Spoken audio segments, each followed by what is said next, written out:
Welcome back to The Law Factor Live. We're talking about health and wellness, and now we're going to be looking at the emotional side of things and also touching on nutrition, because I think that is really important, and a lot of people don't realize that what you eat actually can bring on your stress. All right, so I'd like to introduce to you, new on the DFL set, Dr. Kathleen Walls.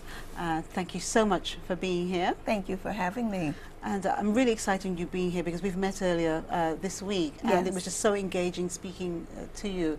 So perhaps if you could just tell our viewers a little about you. Sure. I am from Philadelphia, Pennsylvania in the United States.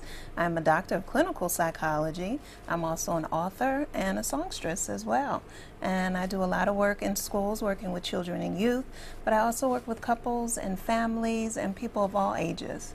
What's the name of your book? The name of my book is called The Greatest Soul Journey, and the name of my practice is called The Greatest Counseling and Consulting. Wow, so we see a theme there, The Greatest. Yeah. And what is your book about? The Greatest is actually an acronym which stands for God Restores Excellence, Activates Talents, Encourages Spiritual Transformation.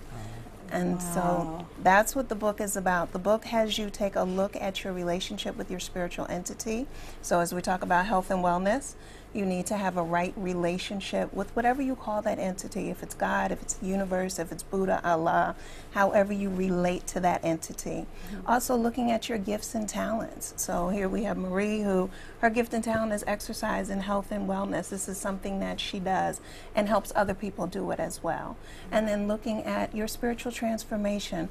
What do you need to do to become healthy with yourself? And so is that through meditation? Is it through prayer, through being with like-minded people? And so it's a self-help journal experience. I give you a little food for thought, and then you fill in the rest. And so the goal at the end is for you to live your greatest life, because you need to look at what it is that you want out of life. As I say, if we look at the word life, life is L-I-F-E. F stands for fullness. If you take the F out, you're living a lie. Yeah, that's a really good way of thinking about it.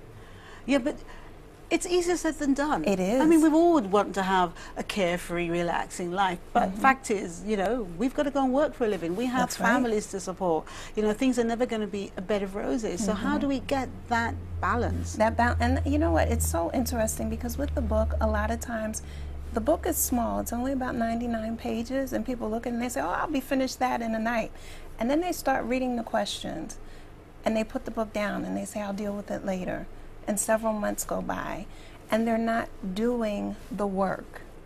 And so we have to create that space. And I tell people this is an opportunity to take time out just for you.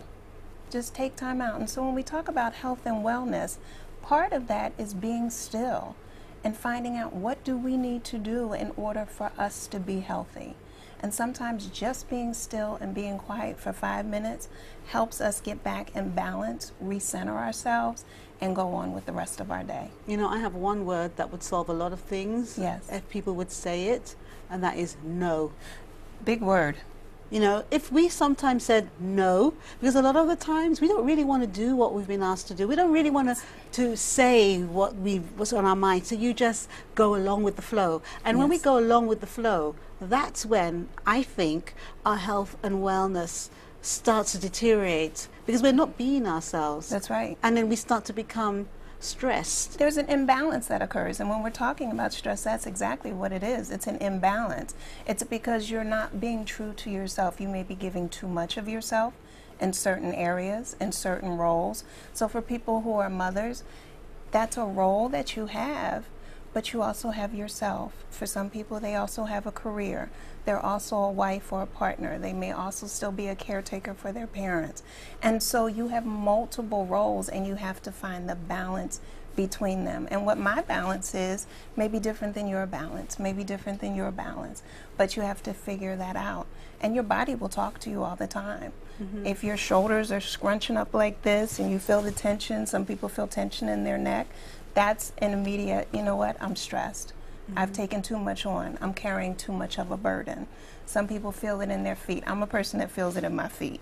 So I know I need to sit down. I need to relax. I need to put my feet up. I need to get my feet rubbed.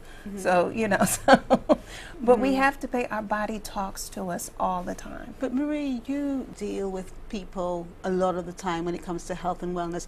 What would you say is the most common thing people say to you when they come to you and say, I really want to get back onto the right track with my health? Well, they don't really say that. What do they say? They usually say, I want to get my abs tight. I want to get everything. They use everything but that. But the source of getting the abs, the arms, the shoulders, the fitness is knowing yourself. It's going a little deeper inside of yourself and then figure out who you are and what you want. Once you've cleaned up the little mess that's going on in there, then you can tackle being committed to exercise, choosing your foods, understanding how the foods will help you, and how your nutrition is so important, because exercise is great, nutrition is great, wellness and mental wellness is great, but the three together are fantastic.